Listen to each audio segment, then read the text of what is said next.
Advocate Ramkumar, എന്തായാലും ചരിത്രത്തിലേക്ക് sir ചരിത്രത്തിലേക്ക് സാർ ഇറങ്ങിയത് ഇവർക്ക് ഇഷ്ടപ്പെട്ടില്ല, പാനലിസ്റ്റുകൾ രണ്ടുപേർക്കും ഇഷ്ടപ്പെട്ടിട്ടില്ല ചരിത്രത്തിലേക്ക്.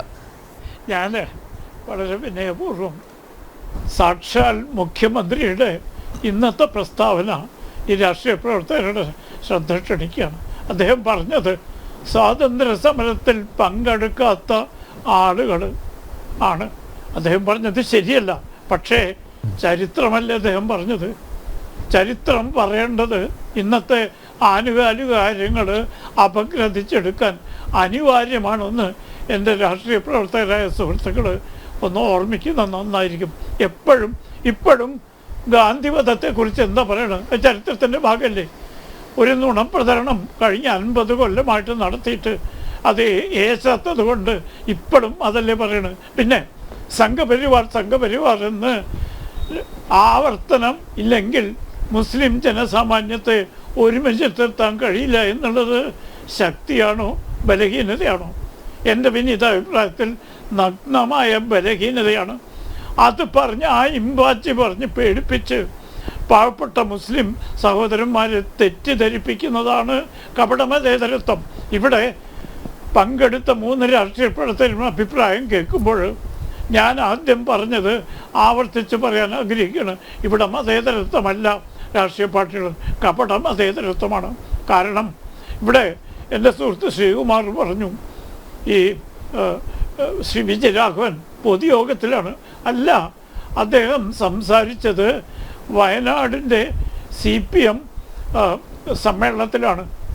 കോൺഗ്രസ്സിന് അങ്ങനത്തെ പരിപാടികളില്ലല്ലോ, ജനാധിപത്യമായ യോഗങ്ങളോ സ്വയം വിമർശനങ്ങളോ ഇല്ല.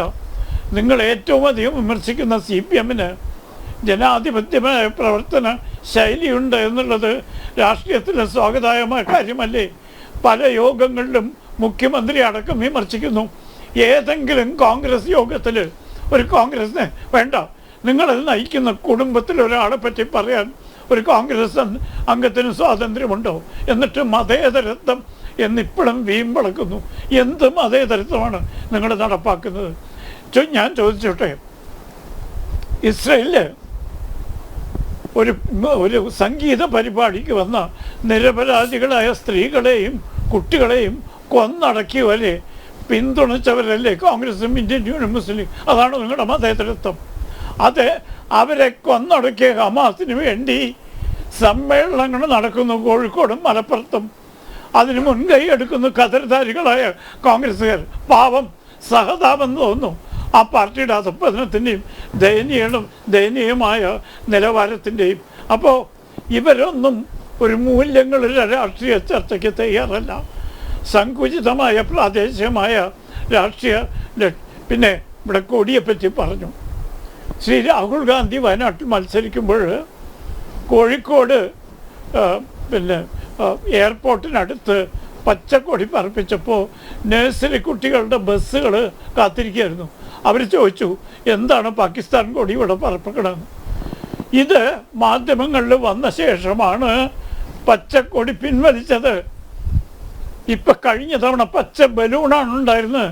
ഇത് നിങ്ങൾ അഭിമാനത്തോടു കൂടി കൊണ്ട് നടക്കുന്ന ഇന്ത്യൻ യൂണിയൻ മുസ്ലിം ലീഗിൻ്റെ ചരിത്രമായ പാരമ്പര്യത്തെക്കുറിച്ചൊക്കെ വീമ്പടിക്കുന്ന ലത്തീഫിൻ്റെ ശ്രദ്ധയിൽ ഇത് പെട്ടില്ലല്ലോ.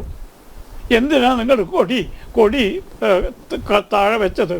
പണ്ട് സ്പീക്കറാവാൻ തൊപ്പി ഊരി വെച്ച പോലെ തന്നെ ആത്മാഭിമാനം പണയം വയ്ക്കുന്ന ഒരു പ്രവൃത്തിയല്ലേ? അപ്പം നിങ്ങൾക്ക് നിങ്ങൾ പ്രതിനിധീകരിക്കും അസഹിഷ്ണുത ചർച്ചയിൽ കാണിക്കാതിരിക്കുന്നതാണ് കൂടുതൽ മര്യാദ. പിന്നെ നിങ്ങൾ വീമ്പടിക്കുന്ന ഇന്ത്യൻ യൂണിയൻ മുസ്ലിം ലീഗ്, യൂണിയൻ മുസ്ലിം ലീഗ്, ഇന്ത്യൻ താങ്കൾക്ക് നമ്മുടെ ഒരു ജനാധിപത്യ രാജ്യത്താണ്. നമ്മൾ മുസ്ലിം ഏകാധിപത്യ രാജ്യത്തിലല്ല ജീവിക്കുന്നത്.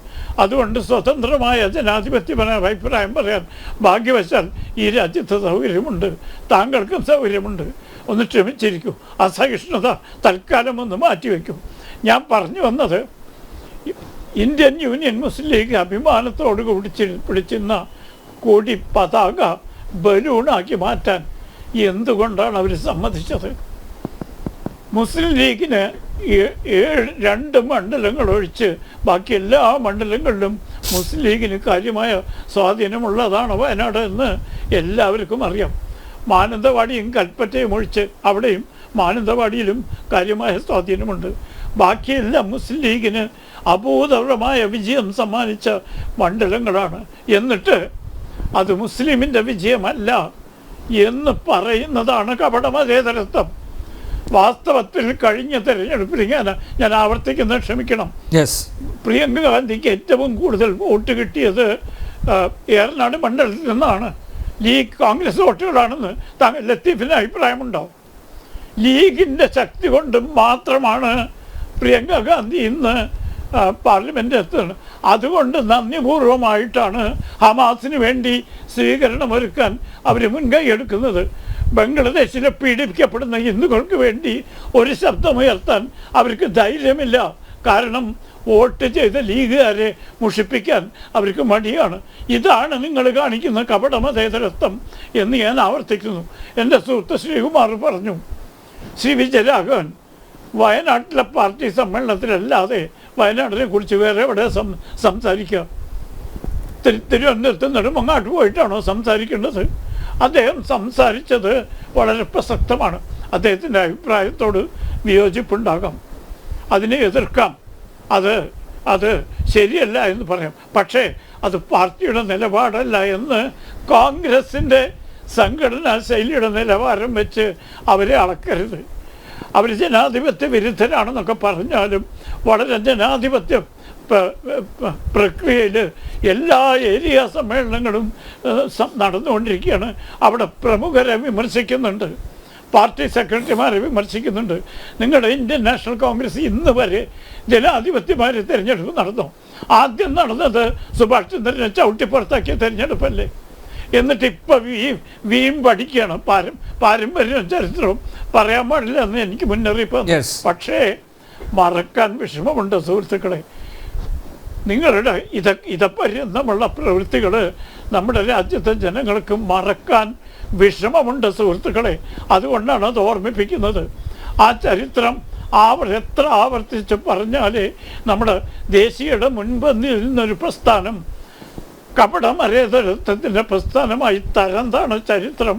നമ്മുടെ രാജ്യത്തെ ജനങ്ങളെ ഉത്ബോധിപ്പിക്കുന്നതിൻ്റെ ഭാഗമായിട്ടാണ് ചരിത്രം പറഞ്ഞത്. അത് തെറ്റാണെങ്കിൽ ക്ഷമിക്കണം, തെറ്റല്ല എന്ന് വിശ്വസിച്ചുകൊണ്ടാണ് ആവർത്തിച്ചത്.